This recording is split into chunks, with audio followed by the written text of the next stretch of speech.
We met through some mutual friends that thought that Jim and I would be perfect together.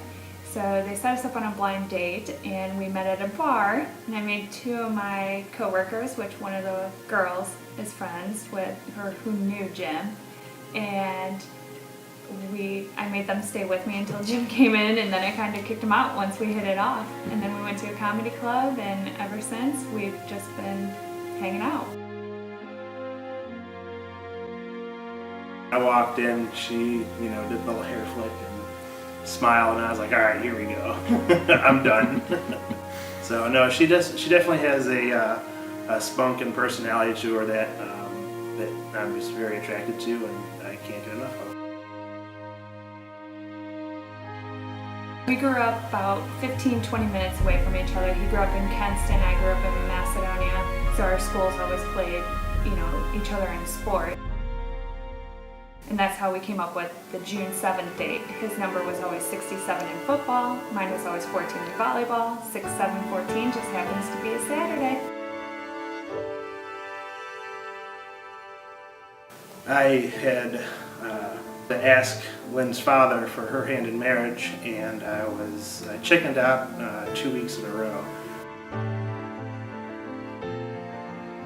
The third week I said, I have to ask him. So I had slept over their house, obviously down in the basement because I respect her parents, and I walked upstairs and was talking to her dad, and he's like, hey, let's cook some sausage for breakfast. I said, okay. He's like, you mind going and pulling out the grill?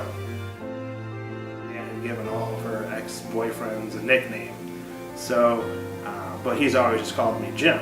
So I thought of a kind of a cool way to ask him. I went up to him and said, hey Al, Lynn always told me that you gave all of her ex-boyfriends nicknames, and I was just wondering, you always call me Jim. He's like, well, that's because I like you.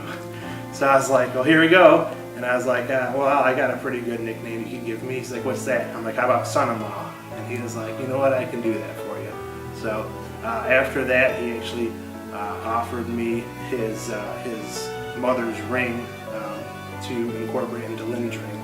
So her neighbor, growing up, actually owned a jewelry store, and so I took the ring to him, and we, after countless hours of sitting down and figuring out, we ended up designing her ring. We are constantly on the move. We are like the Energizer Bunny. We never relax. We just on the go all the time.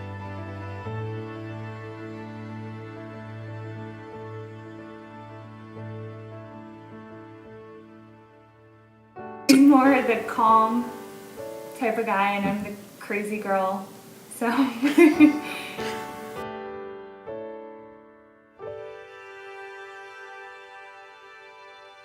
he treats me nice. He was the first guy to actually just put up with all my bull crap.